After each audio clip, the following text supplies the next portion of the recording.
History of Biological Warfare, and Current Threat Summary.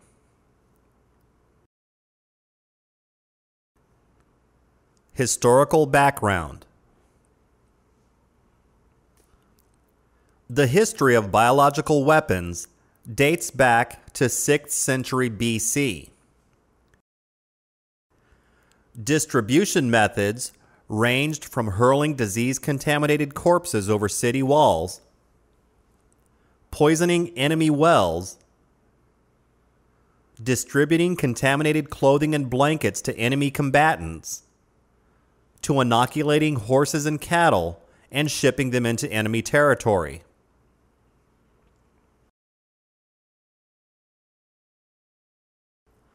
More recently, the United States Postal Service was the victim of an anthrax attack in 2001, with 22 cases and several deaths.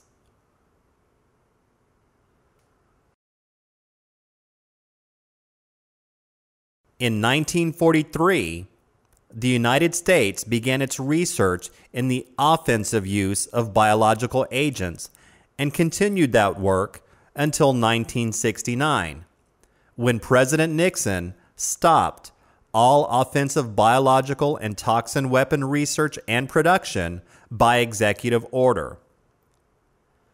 All U.S. stockpiles were destroyed between May 1971 and May 1972.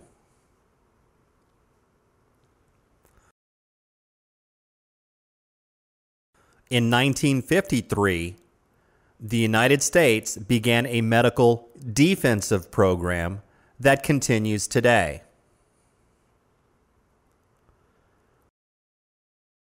In 1972, the United States, United Kingdom, and the USSR signed the Biological Weapons Convention Treaty. Since that signing, more than 140 countries have added their ratification.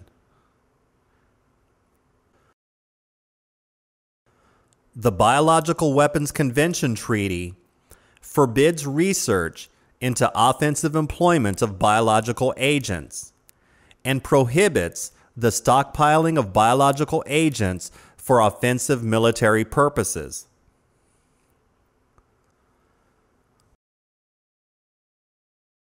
Despite this agreement, it is widely believed biological warfare research continues, and the threat has significantly increased, particularly in the last 2 decades in many countries hostile to the United States. There also is an elevated concern that the smallpox virus, now stored in only 2 laboratories, at the Centers for Disease Control and Prevention, or CDC, in Atlanta, and in a lab in Russia, may in fact be in other countries around the world. Further, there have been reports of extremist groups attempting to obtain microorganisms for potential use as weapons. As recently as 1995, the Tokyo subway system was the focus of a sarin nerve agent attack that demonstrated the ability of terrorist groups to acquire and develop weapons of mass destruction, or WMDs, for use against civilian populations.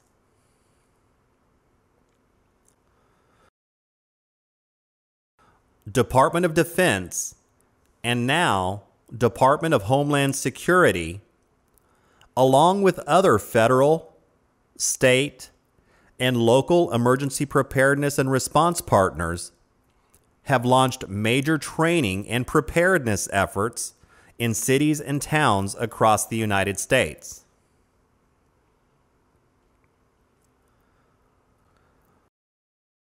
CDC. 6 major threats. Working Group on Civilian Biodefense was charged in 1998 to identify pathogens that, if used as bioweapons against civilian populations, might cause illness and death on a large scale. To gather and distill available information on potential threat agents to aid medical and public health professionals who will most likely be first responders in the event of an outbreak.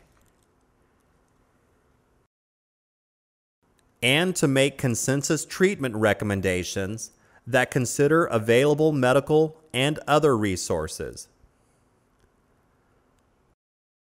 The working group is comprised of government representatives as well as those from academia. 5 specific bioweapons agents and 1 group of viruses were determined to have the potential to cause mass disruption, illness, or death in a large biological attack. And the working group identified those for priority attention. They are anthrax, botulinum toxin, plague, tularemia, smallpox, and viral hemorrhagic fevers. These 6 are termed Class A agents by the Centers for Disease Control and Prevention, or CDC.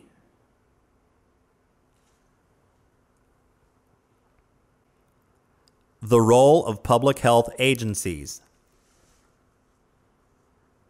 The anthrax attack of 2001 underscores the critical role of public health agencies in responding to bioterrorist attacks.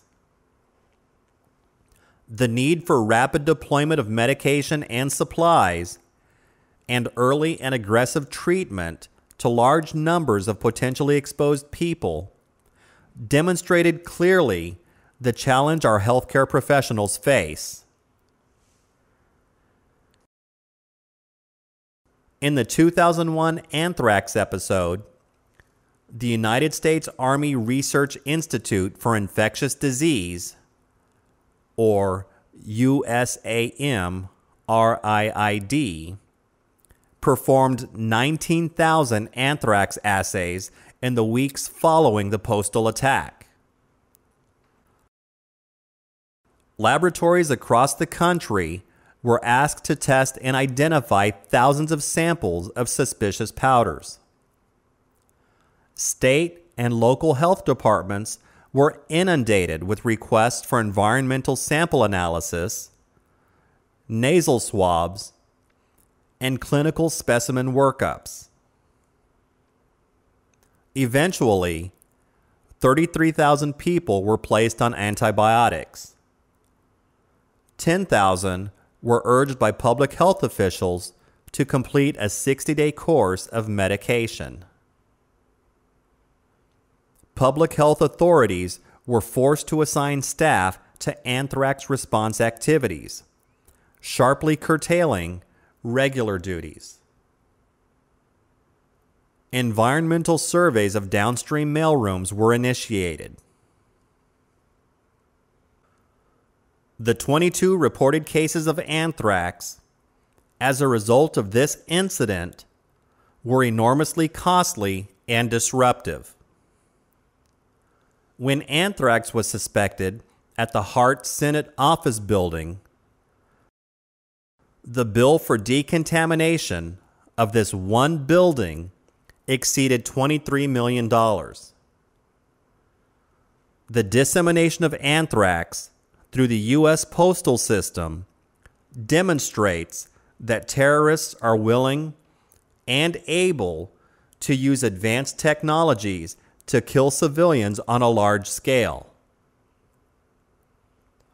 What was once unthinkable and could not be done is now known to be a serious potential health threat to U.S. citizens.